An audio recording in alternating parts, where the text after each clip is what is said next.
Buenas noches. Tenemos hoy el privilegio de presentar el libro Viajando por el Magreb de José Ederi. Es un privilegio, entre otras cosas, porque continúa, digamos, un hito, una serie de presentaciones que se vienen desarrollando en esta Casa Árabe y que esta semana en concreto han llevado a que el lunes presentáramos el libro de Lisette Balancy sobre los musulmanes en Europa en el siglo XVII-XVIII. Posteriormente, ayer presentáramos el número dedicado al protectorado y a la presencia, al protectorado en Marruecos y a la presencia de comunidades hispánicas en el norte de África en el siglo XX, dentro de nuestra revista Urak. Hoy contamos con José Ederi y también mañana tendremos la inauguración de una exposición de un artista sirio, de inauguración de unas esculturas.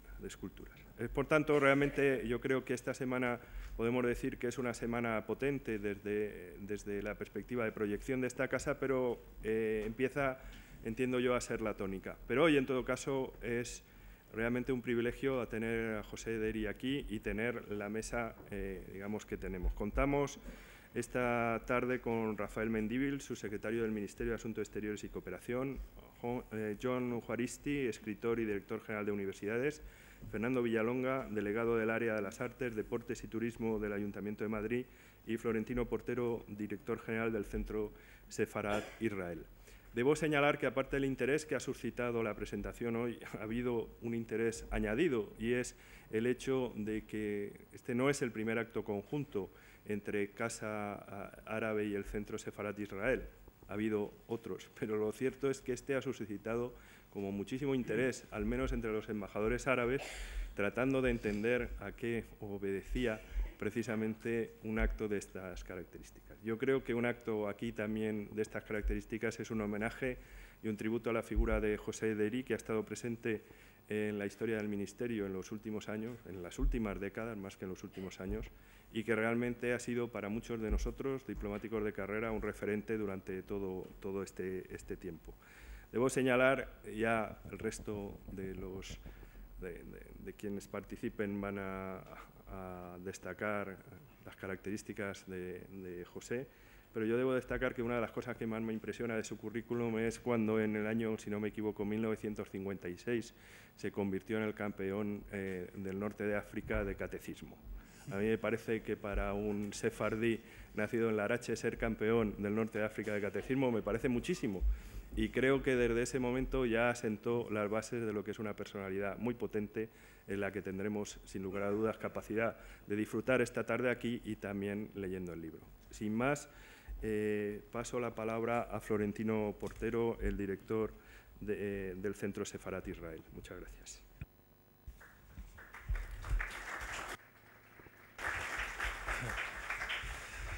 Muchas gracias, Eduardo. Queridos compañeros de mesa, Rafael Mendívil, Fernando Villalonga, John Juaristi, doctor Ederi, amigos todos, es para mí una gran satisfacción estar con todos ustedes presentando esta segunda edición de la obra de José Ederi. Muchos de ustedes le conocen personalmente, por lo tanto no tendrán duda al respecto de que no estoy aquí voluntariamente. Cuando Ederi te comunica que vas a presentar su libro, tú presentas su libro, quieras o no quieras, evidentemente quiero y es un placer, pero la personalidad de Ederi es algo que está por encima de muchas cosas y como ustedes le conocen, no hace falta que insista mucho en ello. A la hora de hablar de su libro, el primer reto es clasificarlo y aquí tenemos un primer problema. En el título se utiliza el verbo viajar y la primera impresión, por lo tanto, es estamos ante un libro de viajes. Y estamos ante un libro de viajes, pero no es solamente un libro de viajes.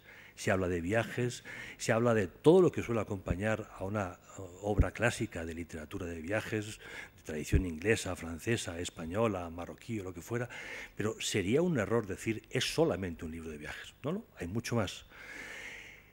¿Es un libro de historia? Es un libro de historia, pero tampoco es solamente un libro de historia. El lector va a aprender muchas cosas de la historia del Magreb y de la historia de España, pero sería un error decir estamos ante un libro de historias. ¿Es un libro de memorias? Es un libro de memorias, Pero no es solamente un libro de memorias, hay otras muchas cosas más. Desde luego, la personalidad, la figura de Edery aparece continuamente aquí o allá, siendo partícipe o sencillamente recogiendo lo que ha oído en una conversación o en otro sitio. ¿Es un libro de cultura? Es un libro de cultura. ¿Es un libro de geografía? Es un libro de geografía. Es muchas cosas, pero finalmente no lo podemos clasificar en uno de los géneros literarios clásicos. Puestos a intentar encontrar una fórmula, diríamos, estamos ante un libro de Edery. ¿Qué es Edery? Básicamente es una fuerza de la naturaleza.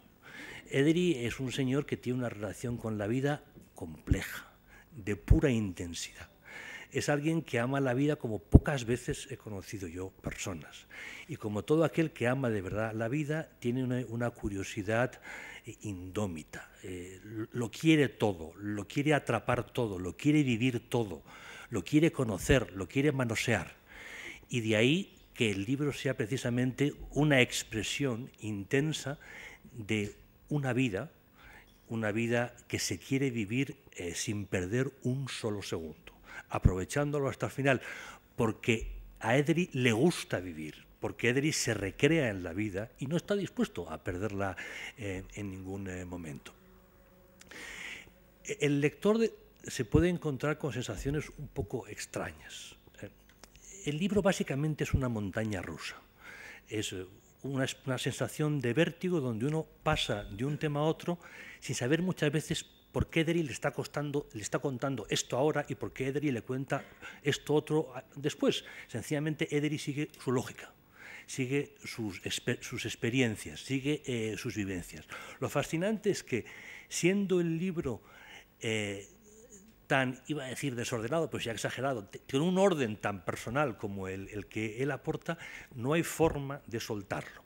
Es un libro que, como ocurre con la personalidad del amigo Edery, genera adicción. No hay forma de librarse de él, ni voluntaria ni voluntariamente, y pasa lo mismo con su publicación. O sea, no hay forma humana, aunque uno de pronto dice, ¿y por qué me está contando esto en estos momentos? Porque no viene a cuento, pero da igual. Uno tiene que seguir allí, y a veces uno se da cuenta de que el propio Edery echa el freno, porque, entre otras cosas, José Edery es uno de los mayores cotillas que Occidente ha dado. Pero se contiene y dice, bueno, aquí me voy a quedar porque ir un poquito más allá ya entramos en lo realmente delicado, y sobre todo el Ministerio de Exteriores tiene su cultura, su forma de hacer, y no conviene nunca ir más allá de lo sensato. En ese totum revolutum de vivencias, de experiencias de las que el lector no se puede librar porque se queda enganchado, uno va aprendiendo muchas cosas. Y sobre todo, y esto es lo que a mí más me admira, uno aprende sin darse cuenta. O sea, uno cree que está en un pleno cotilleo y, si se fija, le están contando claves muy importantes para entender cosas que son relevantes. Uno puede aprender mucha historia de la política exterior española leyendo a Edery, pero sin la pedantería de un académico, yo lo soy, por lo tanto puedo hablar más de los míos, que trata de, en pocas palabras, explicar las cosas. No, Edery no está intentando dar lecciones, sencillamente te está explicando cómo funcionan las cosas. Uno puede aprender mucho de Marruecos, de Argelia, de estos países, sencillamente por cómo los acontecimientos se van desarrollando. Pero al mismo tiempo, una de las mayores faenas que tiene la vida es que el tiempo pasa. Y lo que hoy es realidad, mañana es historia y pasado prehistoria. Es muy interesante para la gente joven o para aquellos muy interesados en conocer este mundo, el leerle para contrastar y constatar cómo las cosas han cambiado. Y muchas veces esos cambios derivan de fenómenos que aparecen en el libro y que ya Edery explica. Por ejemplo, recomiendo las páginas sobre el islamismo, sobre cómo aparece el islamismo, sobre cómo se va alterando el islam tradicional en Marruecos, sobre el papel de los estados del Golfo, sobre cómo el dinero afecta a la cultura en el sentido antropológico de la palabra. Una vez más, lo explica sin ninguna pedantería, como sin dar importancia a las cosas, pero está perfectamente narrado. Por todo ello, yo que estoy aquí por disciplina, porque Edery me ha dicho tienes que estar aquí y aquí estoy, y yo que he leído el libro por disciplina, porque he dicho tienes que leerte el libro y lo he leído, quiero decirles que es para mí un placer estar en esta presentación y ha sido algo más que un placer leer el libro, porque, insisto, no se puede soltar. Y mire que el libro es de muchas páginas y, sobre todo, el Ministerio ha hecho un esfuerzo y es un libro físicamente pesado, que en la cama cuando se cae puede ser hasta peligroso.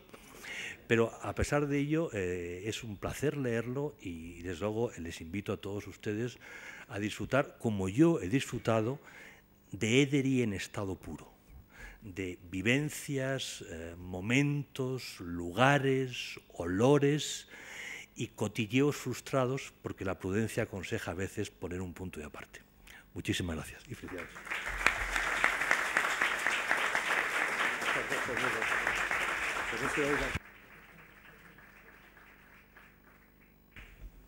Pues, John. Sí.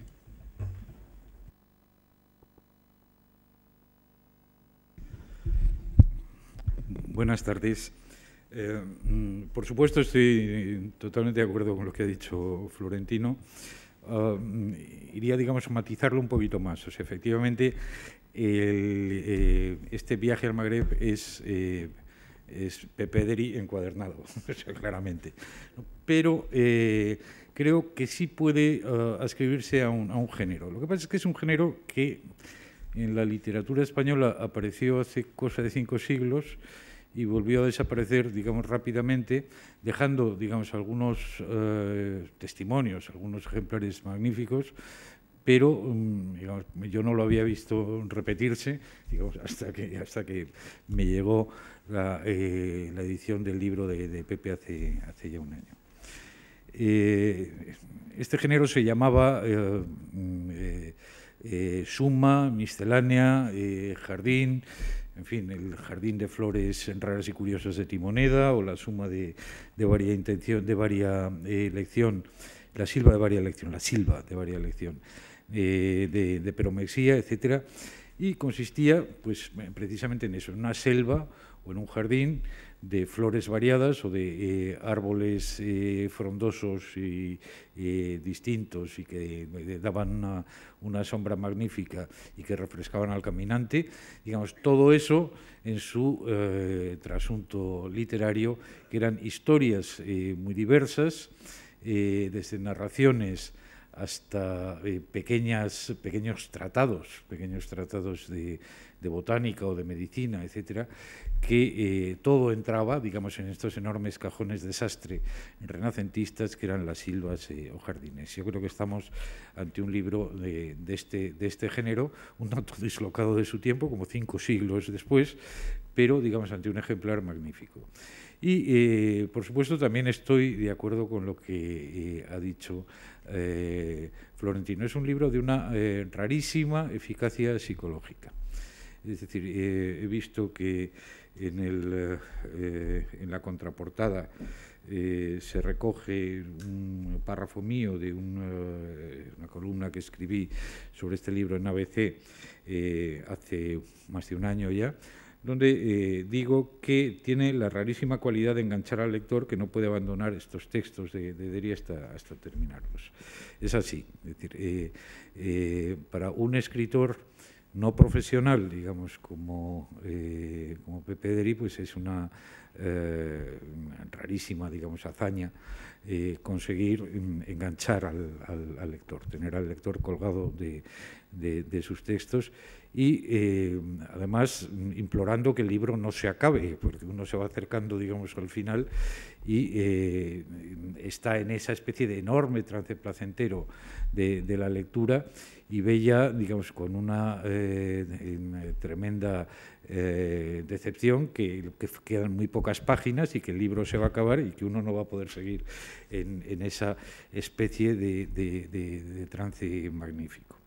Pero, en fin, yo quería hablar un poco de los prolegómenos del libro, digamos, y de cómo conocí yo a Pepe. O sea, yo a Pepe lo conocí cuando llegué al Instituto Cervantes. En el año 2001 fui nombrado director del Instituto Cervantes y en una de mis primeras visitas al Palacio de Santa Cruz, pues me encontré con Pepe, que me dio su tarjeta y me dijo: Pepe Deri, y me dijo algo, decir, nos han puesto seguidos en un lobby. ¿Te acuerdas? Acaba de aparecer un libro sobre el lobby judío en España, de un escritor colombiano, de un periodista colombiano. Dijo, estamos seguidos ahí en el lobby. Primero yo y después tú. Pues tanto gusto, es un honor compartir contigo el puesto en el lobby. Y pues quedamos en vernos y en comer, y empezamos a hablar, digamos, a partir de ese momento. Y obviamente, digamos, la personalidad de Pepe Deri desde el primer momento me deslumbró totalmente. Me deslumbró totalmente por una cuestión, porque él previamente me mandó algunos textos publicados en su revista de la CAM, de la Asociación de Amigos del Protectorado, ¿no? de Larache, etcétera. Y eran unos textos como estos, digamos, desconcertantes, en el sentido de que eran textos misceláneos, deslavazados, etcétera, pero una cantidad de información impresionante que yo en esos momentos necesitaba. Porque mi supervivencia como escritor en la administración dependía de la obligación autoimpuesta de publicar un libro al año, mientras estuviera ahí, por lo menos. Lo había conseguido hacer en el Instituto Cervantes, pero no lo tenía tan claro, digamos, en la Biblioteca Nacional, no lo tenía tan claro en el Instituto Cervantes porque aquello exigía una movilidad terrible, tenía que hacer mucho viaje al extranjero, inaugurar mucho centro Cervantes fuera de España, y tenía poco tiempo para dedicarlo a documentarme y a escribir.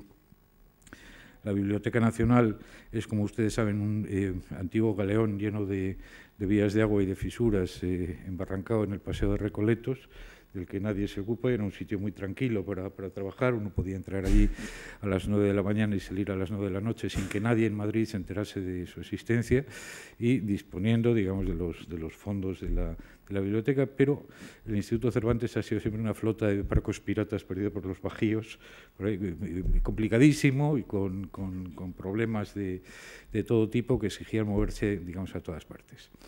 Entonces, bueno, lo que me propuse era trabajar en un asunto muy concreto, es decir, la visión de España en las crónicas islámicas de la época de la conquista, la visión mítica de España, o sea, por decirlo de otra forma, digamos, los mitos árabes e islámicos referentes a la península, sobre lo que yo no tenía ni idea, digamos, en esos momentos. Por supuesto, digamos, todo el árabe que conocía se resumía en la crestomatía de Asim Palacios, que había estudiado en primer curso de carrera, que tenía ya absolutamente olvidada.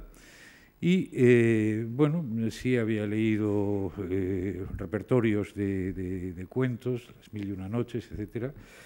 Pero lo que me propuse es que, ya que tenía que viajar, digamos, con frecuencia, digamos, a países árabes, iba, digamos, a documentarme en lo posible para escribir un libro sobre la visión de España o la visión mágica o mítica de España en las primeras crónicas de la conquista. Y fui hablando de eso con Pepe, o sea, del proyecto que tenía. Hombre, Pepe me animaba, pero me decía, no sé, te estás metiendo en un carajal terrible, porque desde luego, si no tienes ni idea, esto va a terminar en una catástrofe. Pero yo me fui dando cuenta que cuando le comentaba, digamos, una leyenda u otra, es decir, Pepe inmediatamente me contestaba informándome de todo lo que él sabía, digamos, acerca de esa leyenda y de su reflejo en las tradiciones del Magreb y más concretamente en las tradiciones del Lucus. Creo que lo primero que apareció fue Hércules con sus rebaños pasando por el Lucus. Y entonces, inmediatamente, pues me dije, este hombre es una mina, o sea, quiero decir, no necesito mayor documentación, es decir, lo sabe todo y más cosas, y además, es decir, especula con ellas, es decir, desde Aicha Hadich hasta Al-Jidri y Moisés y Josué en el Magreb y todo el tema de los pescados, el lenguado que se separa en dos cuando Moisés abre el Mar Rojo, digamos, aquello era, digamos, una verdadera enciclopedia tribal de leyendas judías y de leyendas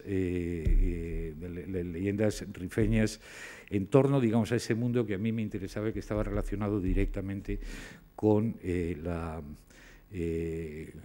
visión de España, como digo, en la vieja literatura árabe de la época de la conquista. Bueno, yo creo que, digamos, a través de esas reuniones con Pepe quedábamos a comer, generalmente nos pasamos unas larguísimas sobremesas hablando de todo, yo tomando nota y él contándome, digamos, todo lo que sabía. El libro fue haciéndose. Como es un libro mucho más ladrillo que este, digamos, pasó sin pena ni gloria, se hizo una primera edición que afortunadamente se olvidó, pero ahí queda, por lo menos sobreviví, digamos, dentro del Cervantes gracias a escribir este libro. Aprendí muchísimo de las tradiciones árabes, digamos, sobre España y de las tradiciones judías, del Magreb sobre España también, que se parecen en muchos casos a las tradiciones árabes. En definitiva, Pepe Ederi es una enciclopedia andante sobre este tipo de temas. Y este libro es una enciclopedia andante encuadernada. Es decir, el viaje al Magreb no es un libro de viajes. Florentino Portero sabe muchísimo de libros de viajes, pero la que más sabe de libros de viajes es la señora de Florentino Portero, Ana Guerrero, que es una gran especialista en libros de viajes.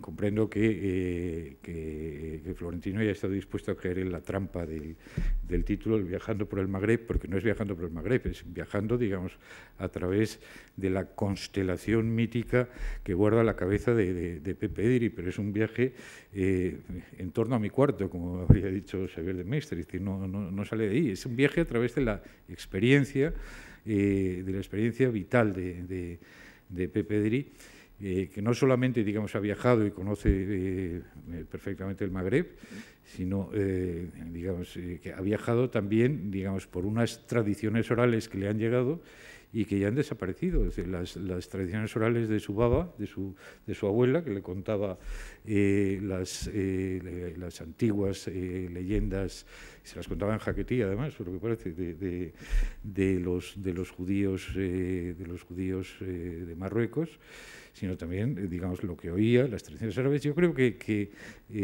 Pepe ha sido fundamentalmente alguien con el oído puesto, digamos, hacia, digamos, un entorno sonoro, hacia un entorno oral, el del Tánger y Larache de esos años 40, donde todavía, cuando él era niño, la tradición oral estaba muy viva. Lo conoce, ha reflexionado, ha pensado sobre ello, ha leído y ha leído muchísimo, y la información, digamos, sobre el Islam, sobre el judaísmo, sobre los saberes del judaísmo, sobre la Cábala, sobre el Corán, pero también sobre los santos, sobre la geografía cristiana y sobre el catecismo. Un hermano ha sido campeón de catecismo en su infancia. Digamos, todo esto es absolutamente increíble y deslumbrante, digamos, y todo se refleja en su libro, que es, yo lo diría, es una enciclopedia silvestre. Una enciclopedia que no sigue, digamos, un orden alfabético, sigue, digamos, sigue el orden que Pepe le ha dado, digamos, el orden del alma de Pepe Ederi, digamos, donde todo se va articulando, no en torno, digamos, o no sobre estas pautas convencionales alfabéticas, ni mucho menos, sino sobre las pautas biográficas, existenciales, las pautas de la propia experiencia de Pepe Ederi. Es uno de los libros más emocionantes que yo he leído en los últimos años, sinceramente, y a mí me ha permitido encontrarme, digamos, ahora en letra impresa, encontrarme de nuevo con esa enciclopedia oral y andante con la que me encontré al conocer a Pepe Ederi. Muchas gracias.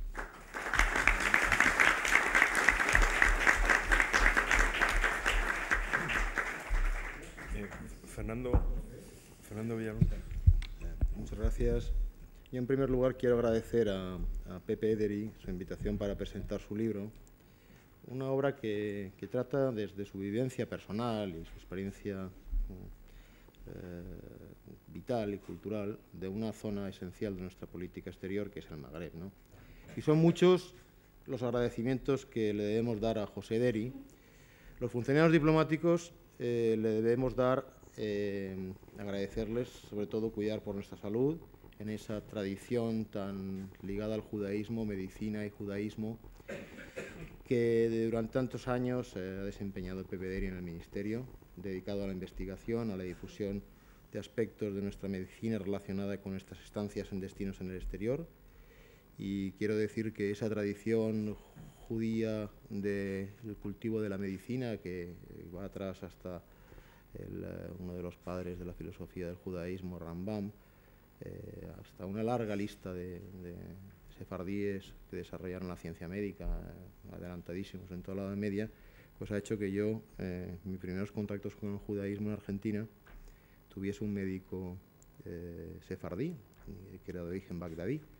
Después continué con esa tradición en Nueva York, con otro sefardí de origen sirio, el doctor Harari, y ahora también continúo con mi médico de cabecera, otro sefardí en mi ciudad natal de Valencia, un maltés español que se llama Cicluna, ¿no? Bueno, el Pepe Edery como médico de los diplomáticos ha sido algo muy especial, ¿no? Porque ha sido el médico al que te daba ganas subir, ¿no? Dejar el rollo de los papeles y de los telegramas y subirte a cotillear con el doctor Edery un rato, a la vez que les contabas tus problemas médicos, ¿no? Y Pepe Edery contaba de todo y hablaba de todo, sobre todo en un ministerio cortesano y cotilla como es el Ministerio de Asuntos Exteriores, de todo menos de la salud de nuestros compañeros, de eso no hablaba. Pero nos contaba los ascensos, a quién había recibido el ministro, a quién no, a quién había subido, a quién se le había cargado, a quién no. Y todo eso entre chistes sexuales escandalosos para cualquier ajeno al Ministerio de Asuntos Exteriores o al personaje de Pepe Edery. Y eso es lo que hacía las gracias de dejarte por un rato los telegramas y subir a tener una charla con tu médico. También le debemos algo muy importante al doctor Edery, que es bueno, desde luego ha mejorado la imagen y la proyección de nuestro país con su labor médica, y quiero decir que desde que el profesor Edery o el doctor Edery se hizo cargo de los servicios médicos del Ministerio, tuvimos una medicina especializada por primera vez en el Ministerio, con sus vacunas, nuestras cartillas, estudios de medicinas tropicales. Y ahora me gustaría referirme brevemente a dos aspectos, y es a la relevancia del Magreb para España, y en segundo lugar a la labor que estamos realizando desde el Ayuntamiento para acercarnos un poco más a esa región que tanto quiere, ¿no?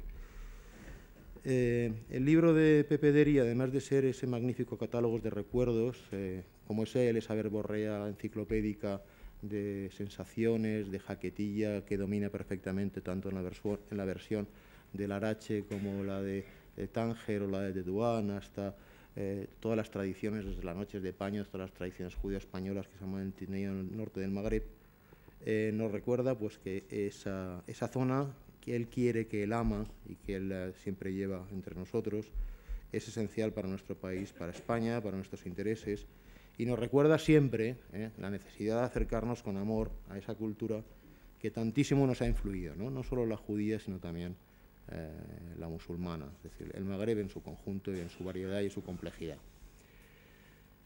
Yo esa prioridad la viví como secretario de Estado de Cooperación Internacional y para Iberoamérica, y lo sigo viviendo también ahora desde el Ayuntamiento de Madrid. Madrid es una ciudad también magrebí, ¿no? Y incluso nuestra comunidad judía o española madrileña es sefardí en su mayoría y también de origen magrebí, de origen marroquí, ¿no?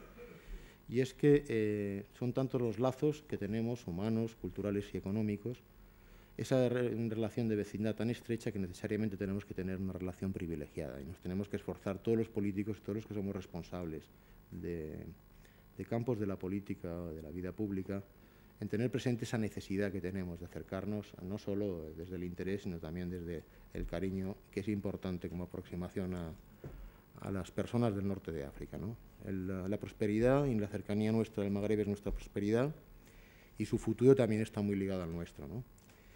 Yo en ese sentido celebro que la Subsecretaría del Ministerio quisiera apoyar esta publicación, y porque creo también que el conocimiento sobre el Magreb es recuperar el conocimiento sobre nosotros mismos, sobre nuestro origen y sobre un hecho fundamental que ha configurado siglos de historia, que es la convivencia de las tres culturas, que tampoco debemos obligar y que es real. Y Pepe Deri es una muestra clarísima de ello, de esa convivencia, ¿no? Y, bueno, en segundo lugar, todos reconocemos también la importancia de esa dimensión cultural para facilitar el entendimiento, y por ello el Ayuntamiento, en nuestra estrategia de proyección internacional de la ciudad, hemos incluido esa dimensión de nuestra realidad como urbe integradora de culturas. Madrid es una ciudad abierta al mundo, es tolerante y es dinámica. Es una ciudad atractiva que hoy es el hogar de millones de ciudadanos de otras nacionalidades, de otras culturas. Una ciudad en la que, como destacamos siempre los mensajes que trasladamos en la candidatura para albergar los Juegos Olímpicos del 2020, todo el mundo se encuentra como en casa, ¿no? Y desde el Ayuntamiento consideramos que la cultura y la promoción exterior de la ciudad van de la mano, y por eso el consistorio aúna ahora ambas dimensiones en el área que yo me honro en dirigir, ¿no? La Ciudad de Madrid, desde su estrategia de posicionamiento internacional, además quiere apoyar a nuestro servicio exterior en una tarea tan importante como es la difusión cultural y el entendimiento con otras regiones, ¿no? Y Pepe Deri, como español, profundamente español, magrebí, sefardí, es un ejemplo de ese amor que se nos tiene que proyectar en nuestra voluntad de servidores públicos cuando nos relacionamos con el Magreb. Y precisamente estamos en uno de esos buques insignia que para ello creó el Ministerio de Asuntos Exteriores, que es la Casa Árabe, que junto con la Casa Sefarat Israel, en la que el otro día recuperamos con Florentino una escultura perdida de la reina Esther, también junto a la Casa Asia y la Casa de América, pues han enriquecido y enriquecen todos los días el panorama cultural de nuestra ciudad, de nuestro país, y facilitan además que podamos estrechar lazos con otras regiones y otras culturas del mundo. Yo simplemente quiero terminar agradeciendo de nuevo al doctor Ederi su gran amor a la medicina, su gran amor al ser humano y a sus congéneres, su gran amor al Magreb, a su bagaje cultural, sus muchos años de dedicación a quienes trabajamos por España y para España.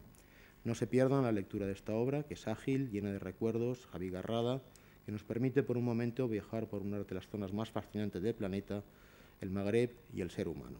Pido finalmente al doctor, si me lo permite, que no nos haga esperar mucho más para disfrutar del segundo volumen de su obra. Muchas gracias.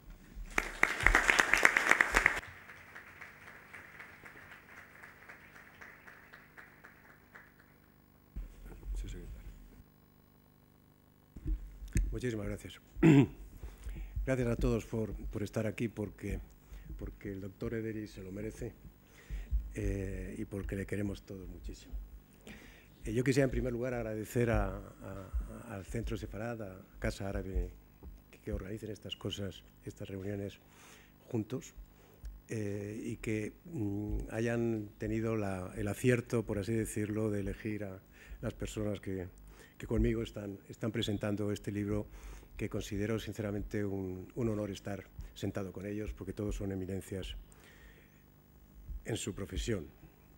Yo, como modesto funcionario, tengo una aproximación mucho más campechana al libro de Ederi, del cual vengo oyendo hablar por él hace muchísimos años. Yo me acuerdo que cuando era director general subía frecuentemente a verle y realmente siempre me decía, estás fatal, pero era fácil de decir porque estaba en un puesto que estamos siempre fatal, con lo cual ahí su diagnóstico no exigía gran acierto. Pero entonces yo le preguntaba por su libro y me decía, uy, estoy avanzadísimo, estoy contentísimo, no sabes, estoy en la época mesozoica. Y entonces hablaba de él más bien como un libro de memorias, ¿no? Y finalmente, bueno, pues ha dado a luz al libro, y aunque no siempre las segundas partes fueron buenas, estamos en la segunda edición y además los madridistas consideramos que las segundas partes suelen ser bastante buenas, sobre todo si nos referimos al día de ayer. El doctor, aquí se ha hablado ya, es muy difícil para mí hablar después de las intervenciones que han abarcado prácticamente todos los aspectos de su libro, pero en realidad, efectivamente, es un libro que es Ederi en estado puro. Ederi es una personalidad desbordante y en este caso está desbordado en este libro absolutamente. Yo creo que es el caos más brillante que he leído jamás y donde he disfrutado, estoy completamente de acuerdo, es una delicia leer este libro, porque además no hace falta leerlo seguido. Son artículos, te los puedes saltar uno, luego volver, venir, ir para allá, porque si ven cómo está distribuido por dentro, pues es que no tiene sentido ninguno las cosas con otras. Pero aún así consigue un libro tremendamente atractivo y donde se aprende muchísimo. Es un libro lleno de vida, lleno de vida. No hay ninguna petulancia, ninguna afán de erudición. Todo viene, se nota que viene de sus sentimientos y de su corazón, en una prosa absolutamente transparente, clara y sencilla, y donde pone de relieve cosas de lo más variado, que es lo que hace que sea encantador el libro, ¿no?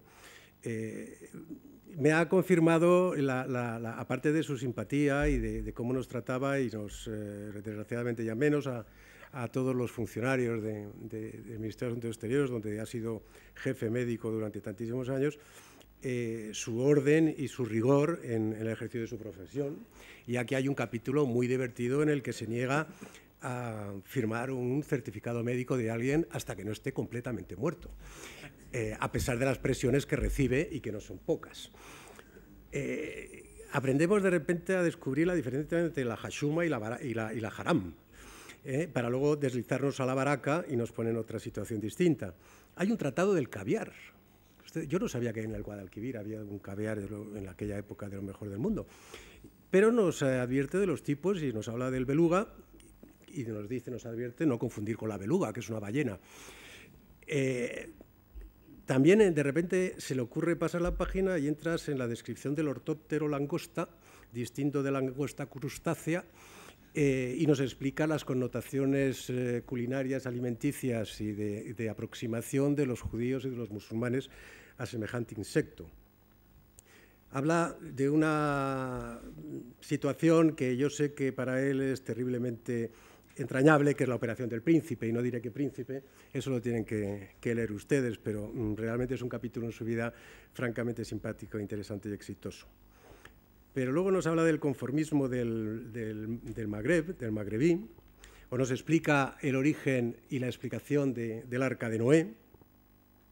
Ya ha dicho antes, lo han mencionado aquí, que fue campeón de un campeonato nacional de catecismo, ¿no? En el cual lo que no se ha dicho es que el padre no le quiso dar el premio, porque era judío, después de haber ganado un premio nacional. Lo que le dieron es, al parecer, una importante cantidad de dinero que le compensó inmediatamente el que no diera el reconocimiento público. Eso dice mucho de su origen. Pero también nos habla, y es muy interesante porque no es tan fácil, ¿no? Aquí posiblemente es una asistencia muy versada, pero te explica la diferencia entre los hebreos, los israelitas y los judíos, que muchos confundimos o no sabemos distinguir muy bien. De repente habla de los toros. Y claro, yo no sabía que en Tánger y en Casablanca habían corridas de toros y habían plazas de toros sólidas. Y me voy a permitir, porque es que yo, sinceramente, recuerda a quienes vio allí, ¿no? Torear, y recuerda un montón, porque es que, como digo, se desborda, ¿no? Y dice: a la mejor rejoneadora de la historia, como fue la peruana Conchita Citrón, nacida en Chile, cuyo padre, puertorriqueño de origen español, fue el primer extranjero que ingresó a la Academia Militar Norteamericana de West Point. Bueno, dice: al mexicano Carlos Arruza, hijo de padres españoles y rival en los ruedos de Manolete. Y acaba diciendo ya Joaquín Rodríguez, cagancho, que estuvo desafortunado esa tarde en el coso tangerino. Claro, yo sinceramente leyendo esto solo e intentando relajarme y relajado con esto, decía: Ederi, eres un cachondo. Porque así es todo el libro, así es todo el libro. Y de repente entra, como digo, en temas muy sesudos y muy serios. Y diré más, porque traslada, para los que le conocemos, su profunda personalidad de buena persona. Aquí habla del Magreb, de toda una época, de toda una vida, porque en el fondo esto es tu vida, y habla permanentemente de judíos y musulmanes, y los contrapone o explica el porqué de unas cosas o de otras, las distintas reacciones ante determinadas situaciones. y no hay ni una palabra mala. No hay nada, el que quiera buscar algo que cree tensión, no existe en el libro Tensión. Todo tiene su explicación y todo tiene su respeto, pero no dice que lo explica ni que lo respeta, sino lo explica de tal manera que uno se da cuenta que se merece respeto y explicación. Ederi es una persona, para los que le conocemos y hemos subido a curarnos, porque yo le agradezco profundamente, no solo a mí, sino a mi familia, los esfuerzos que ha hecho, siempre por estar pendiente de nosotros y bueno, Pepe conoce mi cuerpo de arriba abajo, no voy a entrar en detalles, pero se jacta de conocerlo, el de todo el ministerio, incluyendo el ministro. Pero allí cotillábamos muchísimo, porque es verdad eso de que los diplomáticos somos muy cotillas, en el fondo buscamos la verdad, no es que seamos cotillas, o sea, estamos buscando información, que es parte de nuestra profesión. Y nunca decía nada malo de nadie. Y cuando alguien no le quería mucho, lo decía con cariño. Lo decía con cariño. Cuando alguien notabas que no le quería mucho, decía que no le quería, pero lo decía con cariño. Y eso es Ederi, y por eso Ederi es una institución, es una personalidad, y es algo que no se podrá borrar de la memoria del Ministerio de Asuntos Exteriores. El sentimiento de Exteriores hacia el doctor se ve ahora acrecentado con un libro, pero era ya enorme. Yo, de verdad, el ojo clínico del doctor, no voy a citar aquí anécdotas y casos que se han producido a lo largo de toda su vida, es espectacular. O sea, no necesita aparatos. Una cosa que te compraste, que me ponías en el dedo, pero es que ni la mirabas. Es espectacular. Tiene un ojo clínico que luego sabe orientarte y dirigirte a donde tienes que ir. Y eso ya merece un respeto, sobre todo por la dedicación y el cariño, y cómo ha dejado ese gabinete médico absolutamente ejemplar en Europa, y así se le ha reconocido por sus colegas en el extranjero. Yo quiero recomendar la compra de este libro y su lectura, sobre todo porque la compra no le da nada, porque claro, como trabajas con exteriores, pues es que no ves un duro de este asunto. Pero hay que comprarlo y hay que leerlo. Y de verdad que no les va a defraudar, porque pueden buscar un artículo, es difícil encontrarlos, porque es que saltas de una cosa a otra sin, ya digo, el caos más absoluto. Pero es que cojas lo que cojas te agarra. Y unos son más largos, otros más cortos. Y uno de verdad que lo disfruta. Y yo te agradezco el esfuerzo que has puesto en esto, que no es fácil. Te ha tenido que aguantar Loli muchísimo, porque hay que ver lo que debe ser verte escribir estas cosas en tu casa. Loli, tienes mucho mérito también, de verdad, porque las has aguantado en los viajes del Magreb. Y de verdad espero que haya una tercera edición, si el Ministerio de Hacienda nos lo permite el año que viene. En este año ya no hay presupuesto, te has llevado 2 ediciones este año, ya está bien. Y de verdad que los disfruten todos, y muchas gracias al director de la Casa Árabe por permitirme estar aquí en un día para mí de verdad importante, por compartirlo con Ederi. Muchas gracias.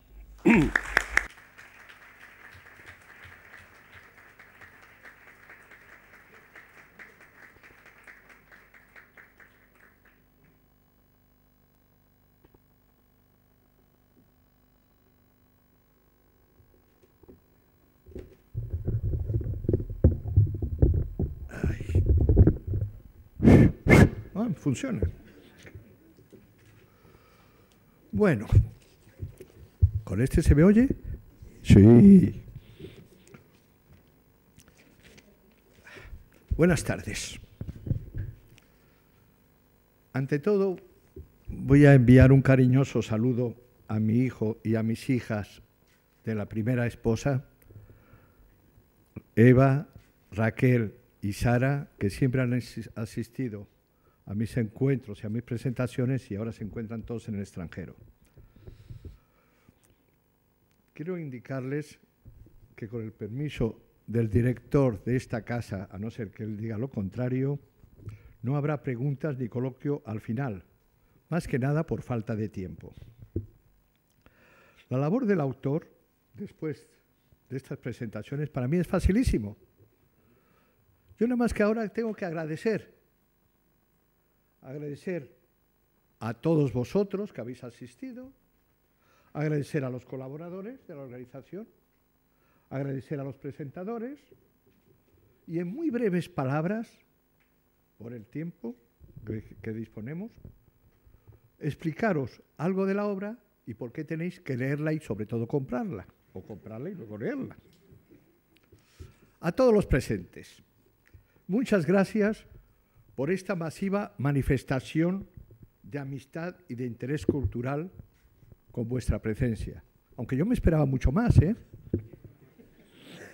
En especial a mis amigos que han llenado el salón para apoyarme como una clac que se encuentran al fondo.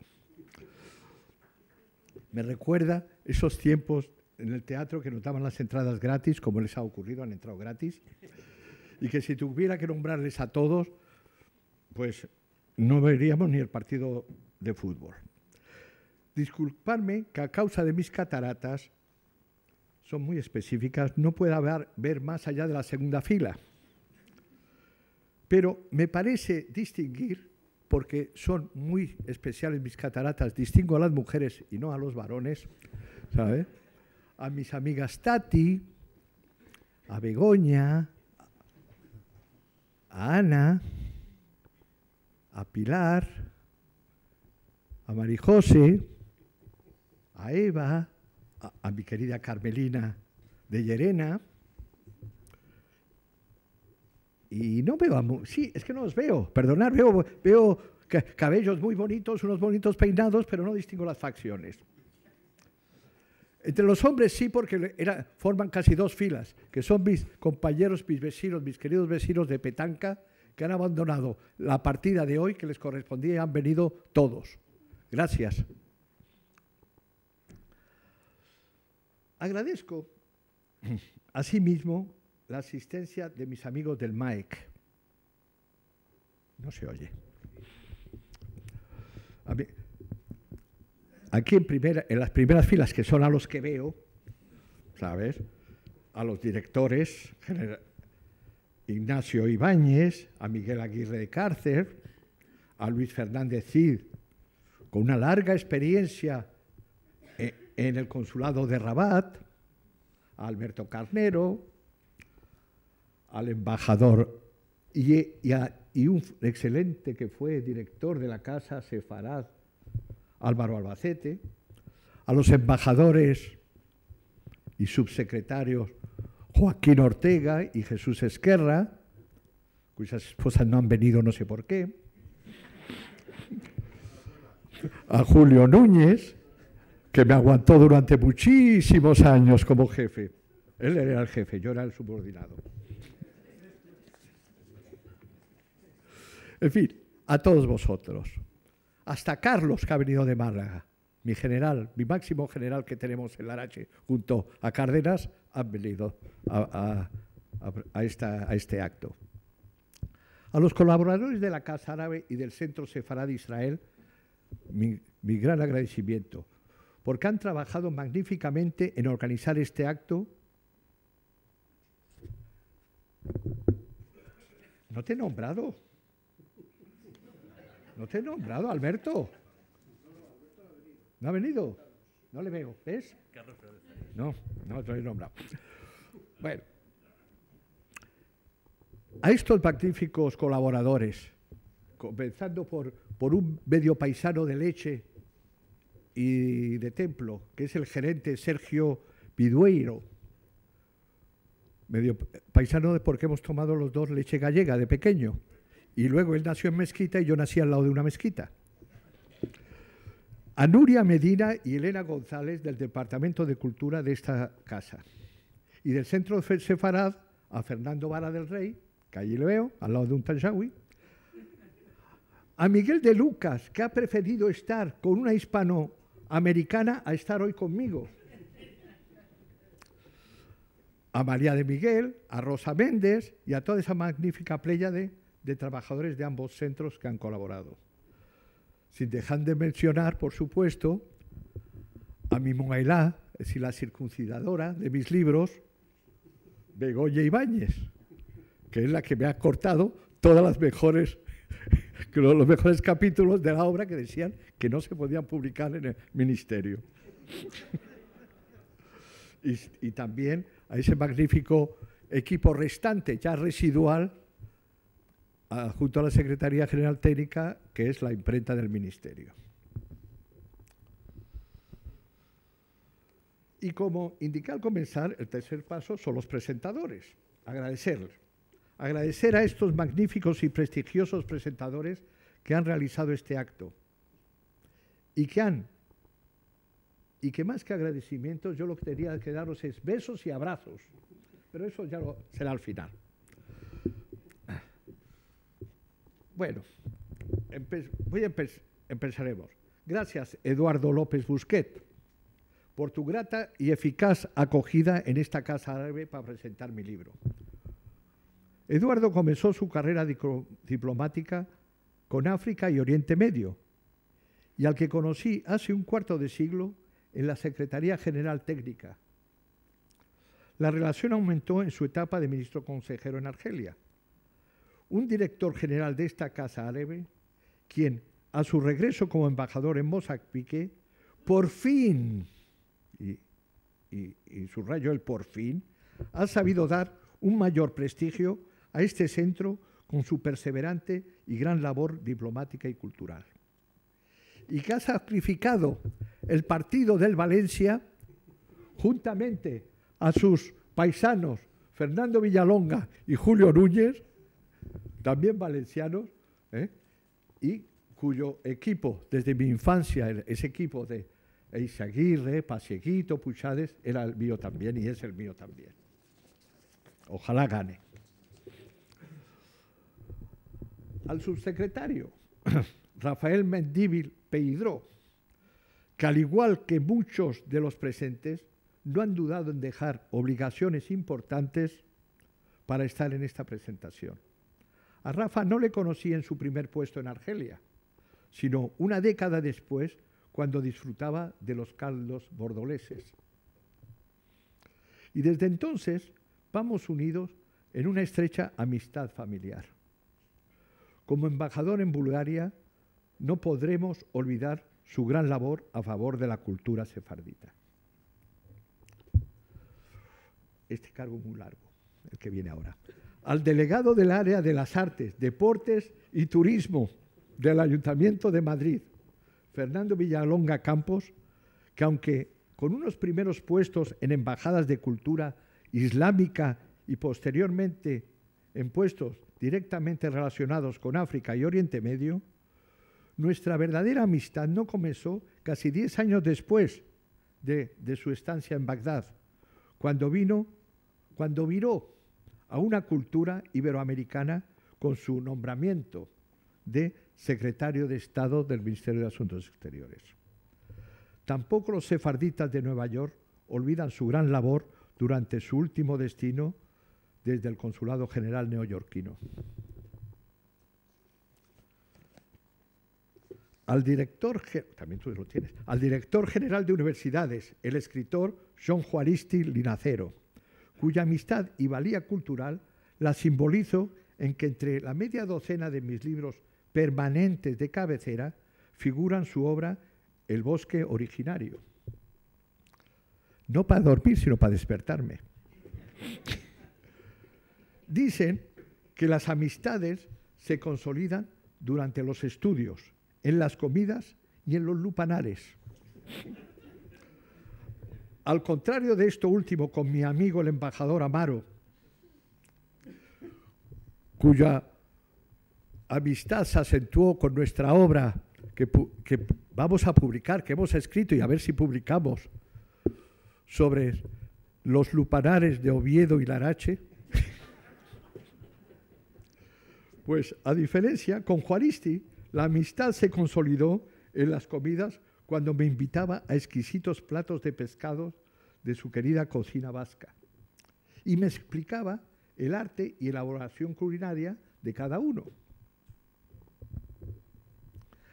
Al director del Centro Sefarad Israel, Florentino Portero Rodríguez. Creo que entre nosotros fue como un flechazo de amistad. No digo de amor, pero de amistad. ¿Sabes? por lo menos por parte mía.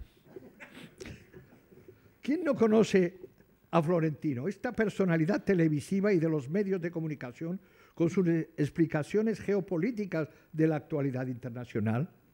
A mí me dejabas boquiabierto delante de la televisión. Un profesor titular de Historia Contemporánea y uno de los más influyentes, y esto es verdad, expertos en temas de defensa y política exterior de reconocido prestigio internacional. Hijo, ¿cómo os estoy poniendo a todos? Y que ha sabido continuar en el Centro Sefará de Israel la excelente labor de sus predecesores, el embajador Álvaro Albacete, y de la inolvidable, sobre todo para los varones del ministerio, como un gran sex symbol, la embajadora Ana Salomón. Tengo que agradecer además a ambos directores, Eduardo López Busquet y Florentino Portero, que ambos centros que dirigen se hayan coordinado para este acto.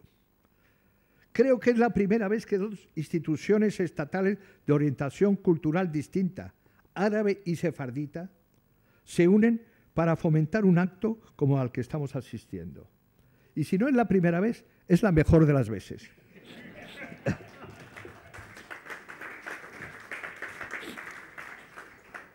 Al respecto, se ha recibido un correo procedente de Australia de una ciudadana de ese país, pero de padres larachenses, que decía: si actos como este, al que me han invitado la Casa Árabe y la Casa Sefará de Israel, se organizasen en los países de Oriente Próximo, seguramente la paz se establecería más fácilmente en Tierra Santa entre árabes y judíos. Bueno, pasamos al cuarto paso. El cuarto y último paso que dije es: ¿por qué deben leer el libro Viajando por el Magreb? Más bien, ¿por qué tienen que comprarlo? Bueno, un profesor de historia escribió que mi obra era un libro de memorias. Le respondí que estaba equivocado, pues, como diría el embajador Pablo Benavides, cuyo funeral celebramos ayer, Viajar por el Magreb es un libro de mi memoria. Todo lo que recordaba del Magreb y de sus relaciones con la península ibérica lo he ido plasmando en el libro. Y aquí aparece la eterna pregunta magrebí. Alash, pourquoi? ¿Por qué escribí este libro? Por dos razones. Una, durante toda mi vida universitaria y profesional, entre amigos y pacientes, surgían grandes lagunas, lo que llamamos en arameo y en hebreo burut y sahelim, que significa ignorancia, pero una ignorancia relativa, en relación con el Magreb en general, Marruecos en particular, y sobre todo sobre el Islam, el judaísmo, sobre los árabes, sobre los bereberes, sobre los judíos, incluso sobre el propio cristianismo, y principalmente de sus creencias, hábitos, carácter, comportamiento, tradiciones, incluso entre los recién salidos funcionarios de la carrera diplomática. La segunda razón fue que, siendo yo campeón de catecismo de la provincia bética, es decir, de media España, de Marruecos, colonias y plazas de soberanía, pues una cosa que aprendí es enseñar al que no sabe, y a eso me he dedicado.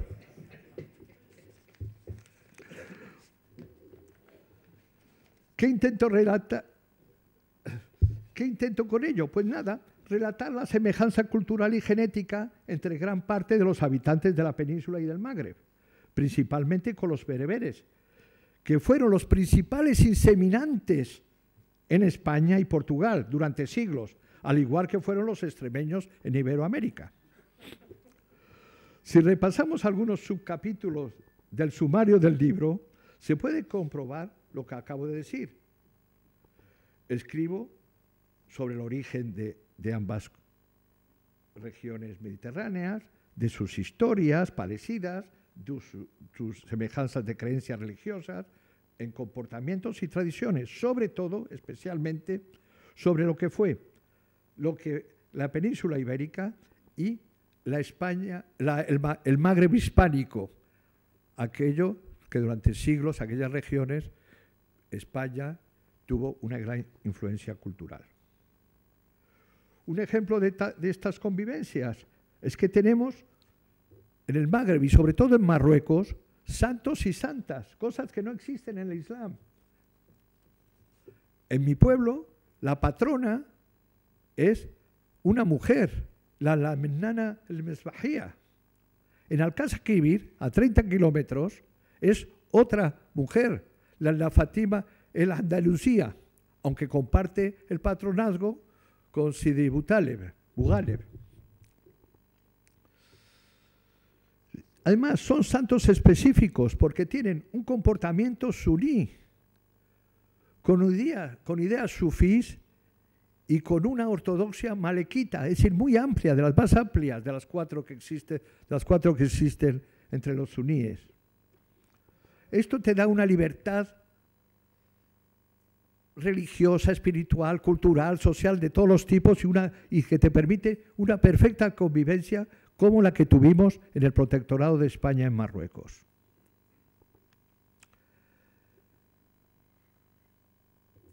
Pues, más todavía, esta conjunción de santos nada más que se da en Marruecos y en la región occidental de Argelia. El oranesado, que tuvo una gran influencia española, hasta tal punto que hay santos y santas que son veneradas conjuntamente por judíos, musulmanes y algunos hasta por cristianos, como ocurre en Orán. Y a veces se han conjuntado judíos y musulmanes para crear un santo, bien para uno o bien para el otro, como ocurrió con un joyero, como lo describo, un joyero de Tetuán, que el pobre se fue al sur de Marruecos y había un poblado donde no había santo judío en una ciudad. Y claro, el santo es primordial, tanto en el judaísmo como en el islam magrebí. Porque si no tienes un santo, ¿a quién recurrir cuando tienes un pleito? ¿A quién recurrir cuando tienes un problema? Y sobre todo, ¿a quién recurrir cuando hay una esterilidad? Entonces, ¿qué es lo que hicieron? Pues se pusieron de acuerdo, los musulmanes, de acuerdo con el judío, mataron al pobre joyero judío de Tetuán. Y en mis dos últimas obras, por ejemplo, señalo, bueno, y esto desde hace muchos años, que los 3 evangelios sinópticos estaban equivocados en cuanto a la fecha de la última cena y a la crucifixión de Jesús. Y todos me atacaban. Pues bien, el año pasado el Papa Benedicto XVI me ha dado razón en su obra Jesús de Nazaret, diciendo que efectivamente las fechas estaban equivocadas. Podría hablar más tiempo. Es decir, aquí en la última página del libro, en la contraportada, claro, son amigos, ponen el libro como de una maravilla. El rabino Garzón lo pone por los aires, ¿sabes? John Juaristi, no os digo, fijaros lo que ha dicho de mí. Isidro González, este gran historiador porque es un gran amigo mío. También me pone por las nubes. Domingo del Pino, ¿sabes? Hasta Víctor Morales, que siempre me atacaba, me pone muy bien. Y no digo Raimundo Basol, porque en el libro, eso efectivamente, las 30 primeras páginas, digamos que están dedicadas a mis amigos del ministerio. Es la historia embrionaria del ministerio. Y claro, quizás los que no sean del Ministerio de Asuntos Exteriores, esas 30 primeras páginas son un poquillo latazo para ellos. Pero el libro consta de 600 páginas. Os quedan todavía 570 allí para disfrutar de ellas, ¿sabe? Y como decían estos magníficos presentadores, el libro habla de todo. Si cogéis el sumario, empiezo con la luna y el sol. Pero no con la luna, sino como la referencia, es decir, casi la parte casi santa que dedicamos los musulmanes y los judíos a la luna y al sol con sus oraciones. Y ahí va explicando esa sincronía entre las dos religiones. De Franco, diréis, bueno, ¿y qué tiene que ver eso? Pues sí, claro, aparte de que, bueno, si os fijáis en mi perfil, ¿sabes? No hay esto, comprende. Pero en fin, aparte, claro, tengo que relacionarle mucho porque está muy relacionado sobre todo con mi pueblo, con Larache. Si no es por Larache, el movimiento nacional no se alza, ¿sabes? Ahí lo voy explicando, ¿sabes? La historia de los moriscos, por supuesto, es fantástica, muy relacionada también con mi pueblo y con Salé. Como decía, lo de los muertos es que son iguales, se mueren igual en Andalucía que en Marruecos, en la parte bereber. Es decir, que no se mueren y quieren que les expidas un certificado de defunción. Y allí va, y cómo evoluciona todo, esos certificados, la forma, el carácter es idéntico allí. Bueno, por supuesto, de las angulas, claro, es que mi pueblo es el primer productor mundial de angulas. Que las de Arinaga se compraban en Larache y le ponían ya en Larache el sello Arinaga. Ya está. A ver. La Xuma, el comportamiento social y la teatralidad que hay magrebí. Bueno, eso hay que conocerlo, porque si no vais por Marruecos, por Argelia y Túnez, si no sabéis esto, os llama la atención. Sobre todo, hay una predisposición a lo que llamamos a la riguaya, al teatro. Hablo ya de allí mucho, se habla del protocolo, de la cortesía, de la picaresca. Profundizo, es verdad, mucho en las oraciones, tanto judías como musulmanas y cristianas, porque hay que enseñar al que no sabe. Hablo del embajador Esquerra en un cementerio, ¿sabes? Y él me decía, ¿y por qué en un cementerio? También tiene su intrínculo, también allí. De todas las santas que os digo, de un tema que para los musulmanes magrebíes es muy importante, que son los 7 durmientes. Allí es casi muchas hojas, pero eso me ha costado recordar muchas anécdotas, recordar muchas leyendas y comprobarlos también en muchos libros. Las supersticiones en el Magreb, pues mira, eso es la cosa más corriente que hay, es el día a día. Sin superstición no se puede vivir, ¿sabes? Y luego la romería, la silulot, los buseb, y de todo eso, y mucho de judaísmo y mucho de islamismo. Bueno, yo creo que es un libro interesante, como han dicho mis compañeros, de leer. Lo que puedo deciros y garantizaros es que con su lectura se adquiere una gran cultura de tipo enciclopédico en relación al Magreb, a España, a sus habitantes, y que seréis los primeros en asombraros y agradecer. Los beneficios del autor van íntegros a la tesorería del Estado. Así que cada ejemplar que compréis es como una misbah, una sedaká, una nedabá, una obra de caridad, una aportación para mejorar la crisis y los presupuestos generales del Estado. Comprarlos ahora y os lo dedicaré luego. Shukran, gracias y buenas noches.